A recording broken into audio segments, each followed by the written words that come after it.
you should visit a place that has a lake in the woods and a beautiful waterfall, then you may also find two little engines called Skarloey and Rheneas. The engines know everybody, and everybody knows them. There are two more engines, Sir Handel and Peter Sam. They used to be called Stuart and Falcon, but they like their new names better. One day, Sir Topham Hatt sent Edward to the works to be mended. A big surprise awaited Edward. It's Skarloey. What's he doing here? Skarloey was pleased to see Edward. I've been sent here for a rest, he sighed. I was put in his shed so that I could see everything and not be lonely, but I do miss Rheneas. He's going to be mended. I wish I could be mended too and pull coaches again. Just then, some workmen arrived. We're going to take you to the works now, Edward. Come along. Goodbye, Skarloey. Your railway's a lovely line. Oh, it is, it is. You've cheered me up, Edward. Goodbye.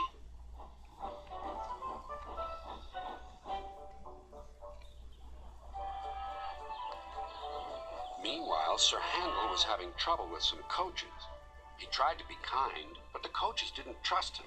They were awkward and rude. There was worse to come. Some careless sheep had strayed onto the line.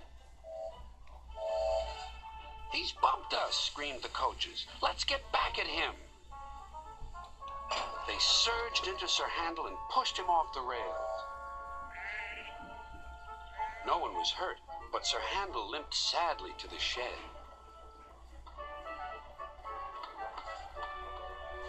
No more work for you today, said his driver. How are we going to pull the visitor's train without an engine? What about me, sir? Skarloey, can you do it? I'll try, said the old engine.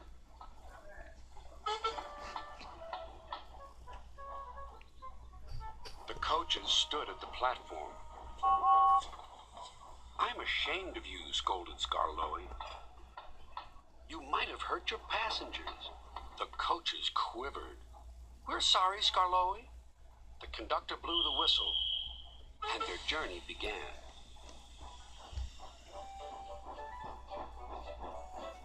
Skarloey remembered all the gates and stiles where he had to stop.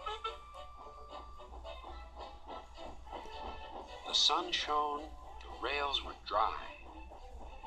This is lovely, sang Skarloey.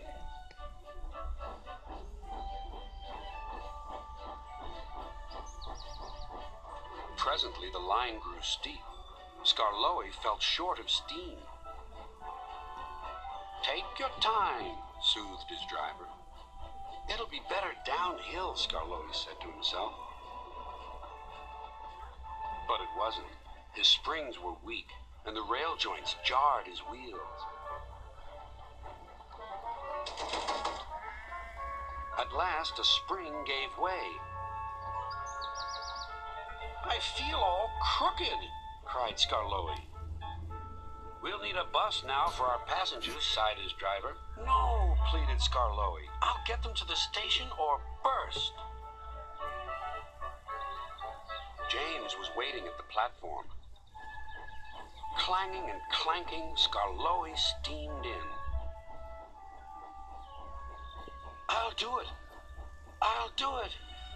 I've done it. James collected his passengers and respectfully puffed away.